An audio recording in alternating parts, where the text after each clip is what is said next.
Assalamualaikum warahmatullahi wabarakatuh. Perkenalkan, nama saya Khazada Ibasari dengan NIM 2204040001. Dibuatnya video ini untuk memenuhi tugas mata kuliah wacana dengan dosen pengampu Ibu Nuriana SPD MPD. Di sini saya akan menjelaskan analisis wacana berdasarkan klasifikasi. Wacana berdasarkan klasifikasi terbagi menjadi 5. Yang pertama, itu adalah klasifikasi berdasarkan jenis wacana. Dalam klasifikasi berdasarkan jenis wacana terbagi menjadi 2, yaitu wacana lisan dan juga wacana tulisan. Wacana lisan ini mencakup seperti percakapan kita sehari-hari, seperti pidato dan juga presentasi. Nah, dalam analisis wacana ini, dalam wacana lisan kita memperhatikan elemen seperti intonasi, jeda, dan interaksi antara pembicara dan juga pendengar. Nah, misalnya dalam sebuah pidato politik, cara seorang pembicara itu menggunakan nada suara dan juga dapat mempengaruhi seberapa efektif pesan yang disampaikan.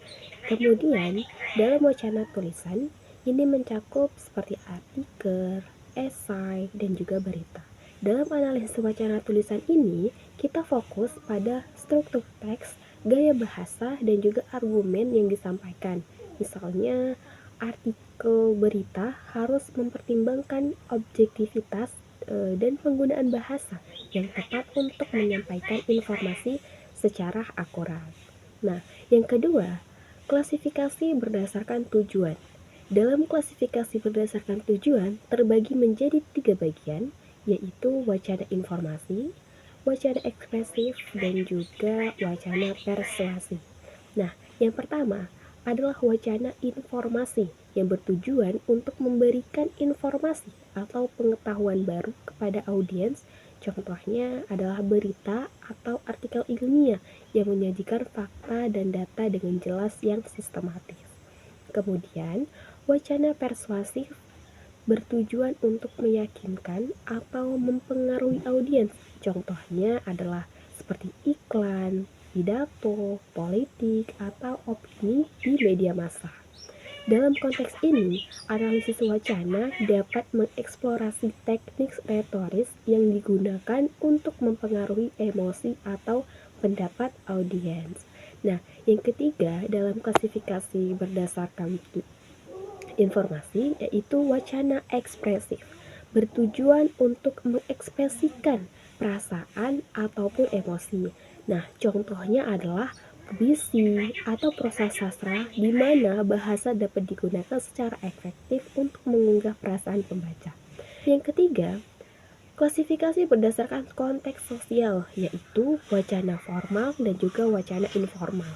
Wacana formal digunakan dalam konteks resmi seperti rapat, seminar, atau dokumen resmi. Dalam analisis wacana formal ini, kita dapat melihat bagaimana norma-norma sosial dan budaya mempengaruhi cara bahasa digunakan. Kemudian, wacana informal digunakan dalam konteks santai seperti dalam percakapan sehari-hari atau media sosial. Analisis wacana informasi seringkali mengeksplorasi penggunaan bahasa gaul, penggunaan bahasa slang, dan bagaimana interaksi sosial terjadi dalam konteks yang lebih kasual. Kemudian, klasifikasi yang keempat adalah klasifikasi berdasarkan pendekatan teoritis, yaitu pada analisis wacana kritis. Pendekatan ini memfokuskan pada hubungan antara bahasa dan juga kekuasaan, berusaha untuk mengungkapkan bagaimana wacana dapat memproduksi atau menantang struktur yang ada. Misalnya, analisis wacana kritis dapat digunakan untuk meneliti bagaimana media mempresentasikan isu-isu yang tertentu dan dampaknya terdapat persepsi publik. Kemudian, analisis wacana struktural. Pendekatan ini menganalisis struktur teks dan bagaimana elemen-elemen dalam teks saling berhubungan.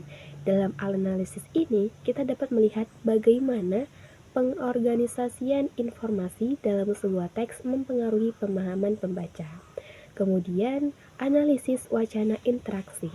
Pendekatan ini memperhatikan interaksi sosial dalam wacana. termasuk bagaimana pembicara dan pendengar bernegosiasi makna. Ini penting dalam konteks komunikasi interpersonal dan bagaimana makna dapat berubah dan tergantung pada konteks hubungan antara peserta komunikasi. Dan yang kelima, klasifikasi berdasarkan media. Dan klasifikasi berdasarkan media ini terbagi menjadi dua, yaitu wacana cetak dan juga wacana digital. Wacana cetak ini termasuk surat kabar, majalah, dan buku. Dalam analisis wacana cetak ini, kita dapat mengeksplorasi bagaimana format dan juga desain yang mempengaruhi cara informasi disampaikan. Kemudian, wacana digital meliputi konten di media sosial, blog, dan situs web lainnya. Analisis wacana digital ini seringkali berfokus pada interaktivitas dan bagaimana pengguna berpartisipasi dalam membentuk makna di platform digital.